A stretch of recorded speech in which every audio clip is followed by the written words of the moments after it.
Hello there! One of my goals for 2021 is to continue to push the quality of content on this channel, which ends up taking more time.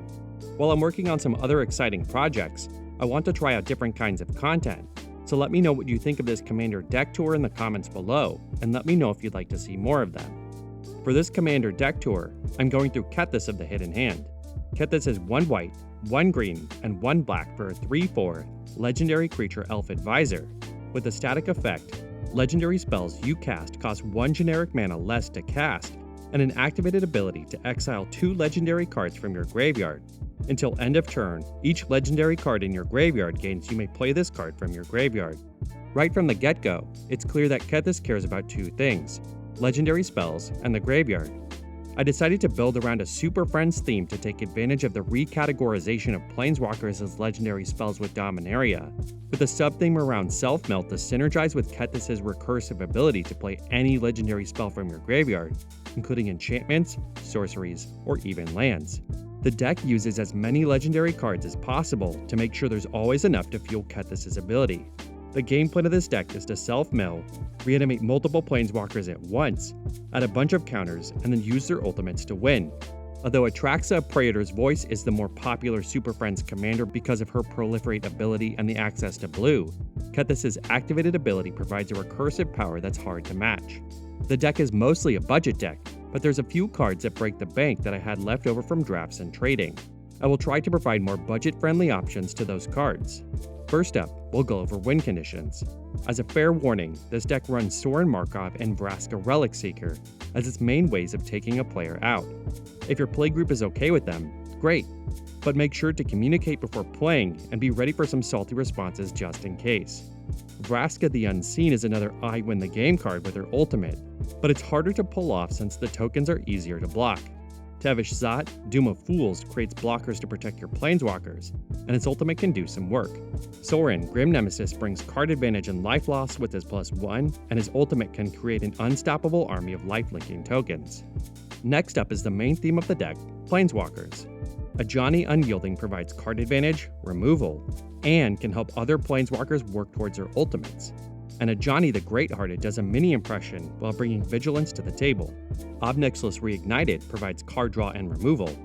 The Wanderer also provides removal, but has a surprisingly relevant static ability that combos with another card in the deck. Much like the previous Planeswalker, Teo the Shield Mage's static ability You Have Hexproof comes up more often than you think, and his tokens will literally shield your Planeswalkers. Garrett, Cursed Huntsman, creates tokens while bringing solid removal and card draw. Sorin, Lord of Innistrad, and Elspeth Sun's Champion continue on the token-making train, and to round out the package, Nissa Who Shakes the World helps to ramp into big mana spells. To support the main theme of the deck, next up we have Counter Assistance and Proliferate. But first, remember when I talked about how important it was to have as many legendary spells to fuel Kethis' ability? Pay attention to each section how often that comes up. 3 of the next 7 cards are legendary. First up, probably the most important card in the entire deck. Peer, Imaginative Rascal, adds an additional counter to Planeswalkers when they enter the battlefield, and when they use a plus ability. Oath of Gideon brings blockers and adds additional counters, while Oath of Ajani helps reduce the cost of Planeswalkers while adding a +1/+1 counter to your whole team. Planewide Celebration provides great utility, but we mostly use it to just proliferate our Planeswalkers.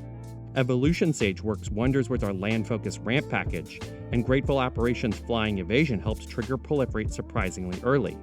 The Elder Spell is a meta-dependent piece of removal tech, but it can also help squeeze some value from a weakened Planeswalker. The next 3 cards make up the mass reanimation spells. Primeval's Glorious Rebirth, Eerie Ultimatum, and Command the Dreadhorde are almost always a game winner by themselves. Eerie Ultimatum is the best of the bunch since it lets us return more than just legendary permanents or Planeswalkers, but it is the most color restrictive, and Command the Dreadhorde can turn into an even better Rise of the Dark Realms with the Wanderer out. Deploy the Gatewatch also helps brings more Planeswalkers into the fray.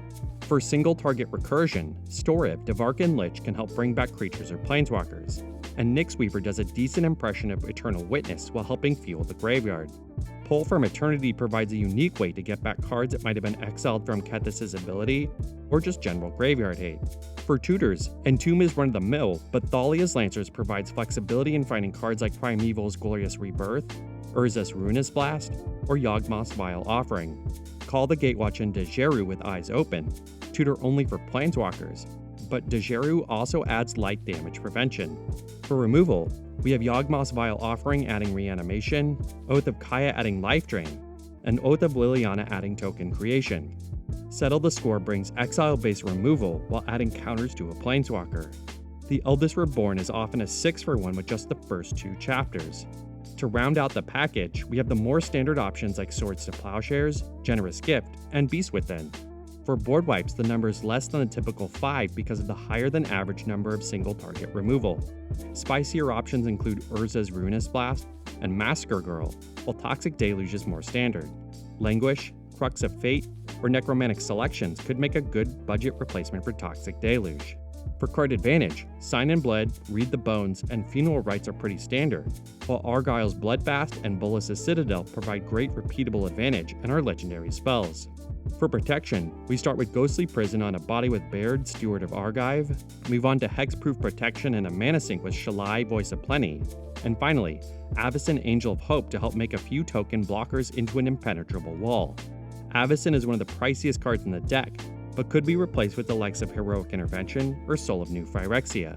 For self-mill and card selection, we have Grisly Salvage, Mulch, Winding Way, and Satyr Wayfinder. All of these help put cards in the graveyard we can replay with or use for fuel for Kethis while gathering us lands to help us keep going. For ramp, the only noticeable standout is Oath of Nissa, which helps us fix for Planeswalkers on top of card selection. Otherwise, we run the standard Farseek, Nature's Lore, Rampant Growth, Lay of the Land, Kodama's Reach, and Circuitous Route.